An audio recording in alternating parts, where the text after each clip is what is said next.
Wish it was easy every day. I'd like that better. I wish you'd forgotten what to say. That's not your kind. So I pick apart my time, never asking why. I'm always in so many pieces, and it's my fault. Get along, little doggy, get along with me. Ooh, it's time you face the fact that you can't remember the in-between.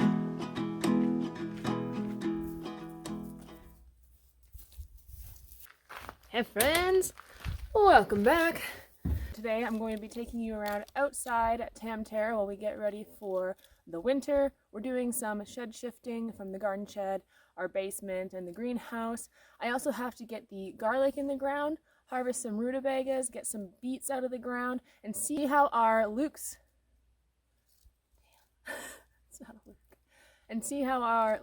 are holding up. We just had some snow last night, so now is the time. I think I maybe waited a bit too long on getting the garlic in the ground.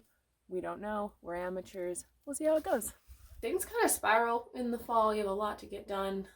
It's been busy. So I apologize for the delay in videos. I just released a video about my potato harvest this year. It was my first no-dig bed. I show you the whole journey from the beginning to our actual potato harvest. So if you're interested in the no-dig method or potatoes in general, I planted 7 different varieties, and I will leave a link to that video in the description as well as in the cards here. The shed shift season is upon us. We've made a serious dent in it. Mom has been going hard in the basement. Really appreciate all the work that she's put into that. I started out with the greenhouse and the garden shed, painted the garden shed. So let's go take a look, and then we'll get right into harvesting some root vegetables that need to get out of the ground. Ooh-hee.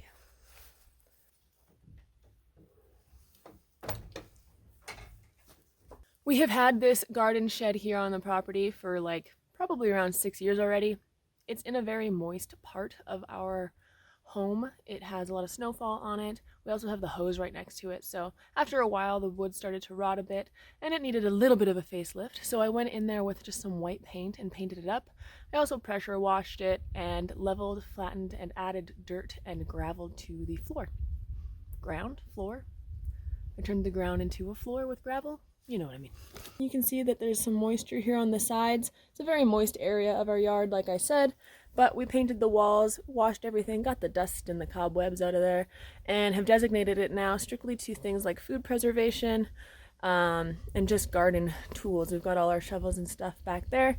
It's not very exciting for someone who had no idea how unutilized this space was before, but for Mom and I it's really exciting because now we can properly utilize the space. We have a space for our tools, and getting projects started is a little less daunting when it's not a project to get the tools for the project. So that's exciting. So we're going to be moving this large metal baking rack down into our basement to store things like squashes, potatoes, and even dry some herbs on, because the racks are stainless steel metal and very good for herb drying.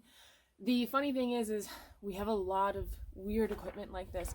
My mom used to own a bistro, and we actually have a lot of that large-scale food production equipment here at the house. So a lot of what is in our basement that's taking up space. We even have another bakery rack right now that's holding all of our seed starting trays and a lot of our equipment in the greenhouse. So it's funny to see the different lives that this equipment can have here on the homestead. It's definitely not going to be holding freshly baked bread, but it will be holding squash and things of the similar nature for winter storage in the basement, and honestly whatever else that's food related that I need somewhere to put. So we'll get it downstairs, and then we're actually going to be bringing up a different cabinet out here to hold some smaller things that involve irrigation, like faucet taps and stuff like that. All the little things that you don't want to lose in a big shed like that. Do you guys ever do that thing where for some reason it just feels like more work going to get the quad and hooking up the trailer and then putting the rack on the trailer and driving the rack over? And for some reason it feels like it's less work to just drag the rack or whatever it is you're moving. Or is that just me? Oh, oh, that sucks. Oh, look at this.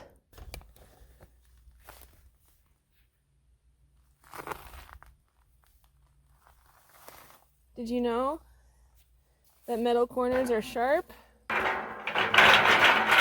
In addition to shed shifting, getting things organized for the winter so we can better utilize our space, I have to get the garlic in the ground.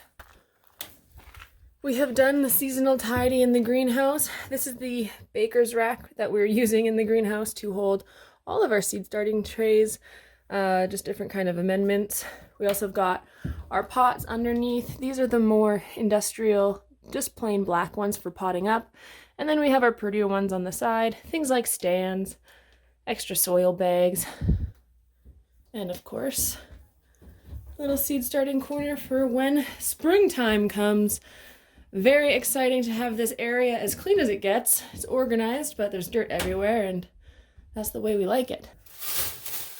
While we're here in the greenhouse and out of the fall wind, I'm just going to get this garlic ready to get in the ground. I got two different varieties. I got the Russian red intentionally because I know it does well in our region, handles cold well, and we've cooked with it plenty of times because it's so abundant locally. So I know what I'm getting with this one. And then I got the music variety because music's individual clove is a lot larger, and theoretically you'd be able to use one instead of several when you're cooking. I just want to try it out. I like the idea of less work for equal amount of garlic flavor. So, like I've mentioned before, this is going to be my first season planting garlic. I believe the goal is to keep as much paper on the individual cloves that you're going to be planting as you can, and this will help reduce the chances of the clove rotting until it starts to grow next season. So I'm going to try to separate all the cloves out, keep the varieties separate, and keep the paper as on the cloves as I can. We'll see how it goes.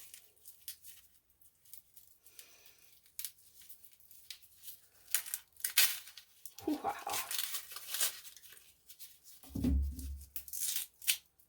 One, two, three. They are both hard neck varieties of garlic, which means they have this hard neck that goes right up the bulb. These varieties do better in the cold, which is why I chose them.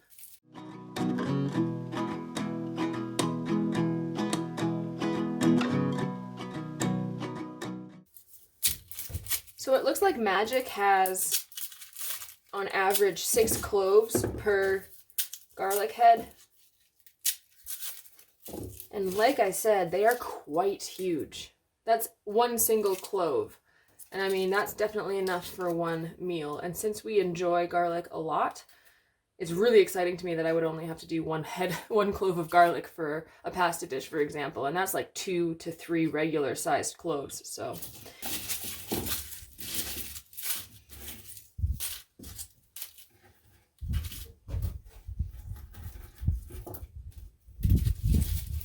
it's so nice to be able to come into the greenhouse and still have all of the light and see the sunshine and watch the dogs outside, but not have any of the wind.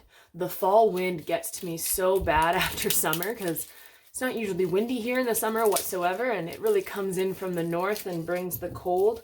Like I said, it was snowy this morning, so I feel like this is really my last sunny opportunity to get this much garlic in the ground. Hopefully I didn't miss the opportune time and we're still gonna get a harvest because this is a lot of garlic, or it feels like a lot. I'm not sure how much people usually plant.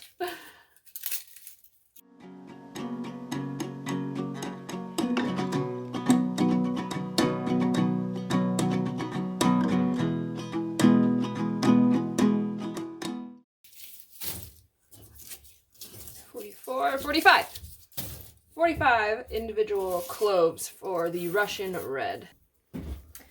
If you guys haven't watched my potato harvest video that I just released. Go over and do that so that you have some more context and understanding as to where this predicament is coming from. But it's safe to say that my potato bed didn't really hold water very well. And I was concerned that one of the main reasons it was losing so much water was that there is a significant grade from the front of the bed to the back of the bed. And I was hoping to figure out a way to cut and move the soil, basically changing the shape of the bed that would help hold moisture more successfully.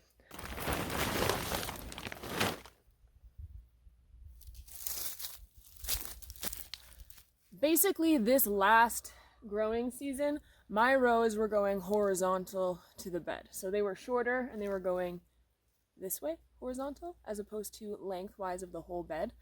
I think I'm going to keep up with that orientation because to the left of me, where all of this bracken is, in the spring, we're going to flatten it out the best we can, take all of the bracken and the underbrush out of there.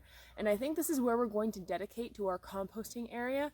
It's right off of a main road, so we can drive the quads, the trucks, and do big dumps of any kind of organic matter, as well as be able to come in, load up the trailers with compost and take it to the different garden beds we might need it in. This bracken gets so big that it made entering and exiting this area for the potato patch really hard. I had to trample it down in order to get into the back of the potato patch and to do any kind of maintenance, watering, or just checking in on the crops at the back of the patch. In order to avoid that, we're going to be taking out all of this bracken, flattening it down the best we can, and creating stalls for our composting area. So we have an area to compost a lot of organic matter all at once. We have a small household compost bin, but it's just not to the scale that we need when we're doing this much gardening and working with so much forest. So because the orientation and access to this bed is going to be switching, because we're going to have this all opened up, I'm going to do a keyhole style garden with the potato patch, which means I'm going to be creating about a 3 to 4 foot path right into the center, and then maybe a 2 to 3 foot path branching off in either direction from that path. Keyhole gardening is a really popular technique because you have access to more of your growing space without taking away some of that growing space to create a path right through the area. At some point here, you're going to see cardboard because this is my no dig bed, so it's not a lot of dirt I gotta move, but I will have to go back in the spring with some mulch to mulch the path and make sure that I'm keeping the weeds down. Easy every day. I'd like that better. Wish you'd forgotten what to say. That's not your kind. So I pick apart my time, never asking why. I'm always in so many pieces and it's my fault. Get along, little doggy, get along with me. Ooh, it's time you face the fact that you can't remember the in-between. So I pick apart my time, never asking why. I'm always in a million pieces and I don't want to admit it's always what I get. And I don't wanna take the blame, but it's my fault. I'm going to spread out this compost, do my best to destroy some of these weeds, and then plant some red Russian garlic on the perimeter of this circle bed. This year I experienced probably the most pest pressure in this bed from gophers and rabbits. So the intention with planting garlic as a perimeter is to use its really strong aroma and fragrance to help disguise the other more tender vegetables I might be growing in the middle of this bed, like pole beans or anything else that things like rabbits and gophers enjoy eating.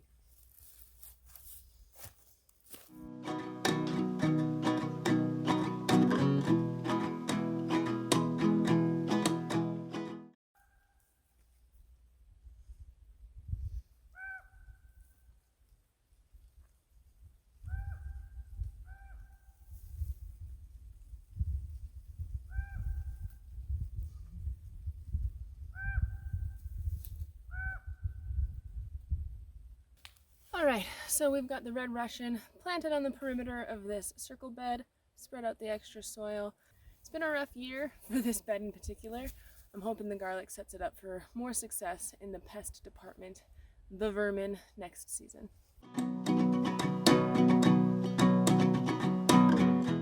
gonna plant a chunk, like probably from where I'm sitting to the end of the bed here. Because this bed gets a lot more shade and not a lot of direct sunlight, I'm gonna try and put more root crops in them because it'll stay cooler longer.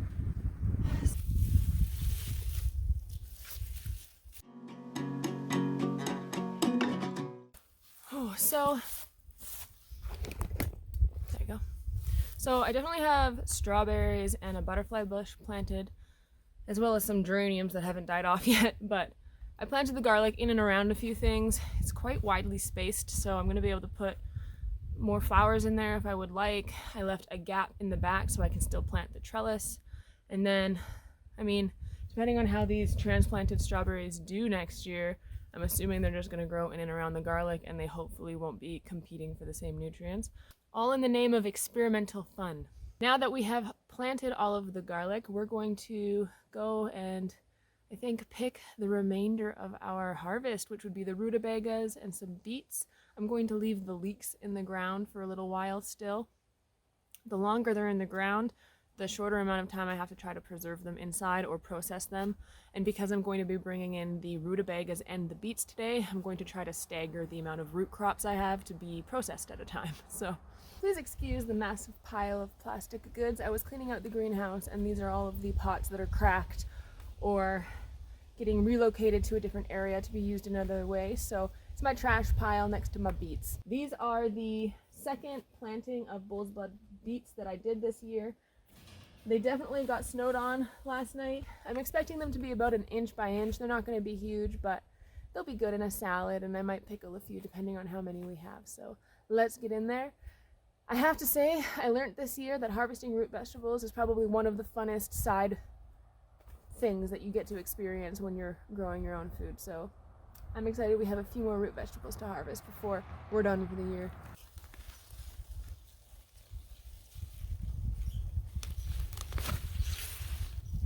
Hey! These are a few cylindra seeds that I just tossed in here. I'll be surprised if there is... Oh, look at that! There's a few on there, not too bad.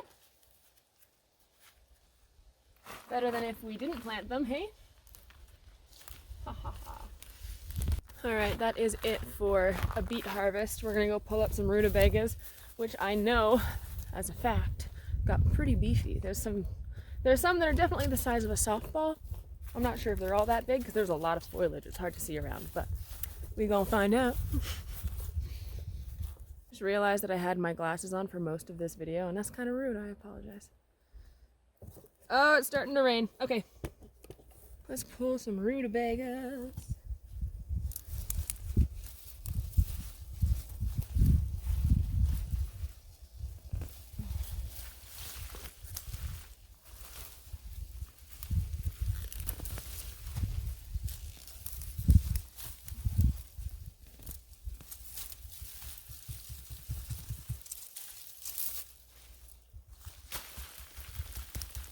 Oh, this is so satisfying. If you have never harvested a root vegetable, you are missing out on one of life's greatest joys.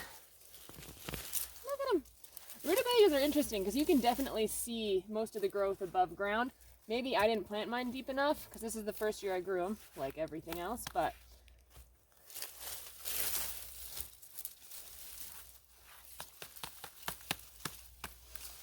see? Softball.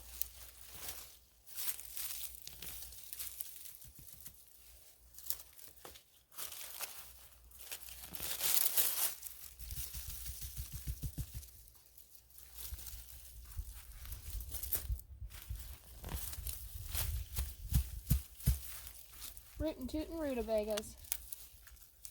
Even the ones I didn't space out got like a decent, bigger than my beets.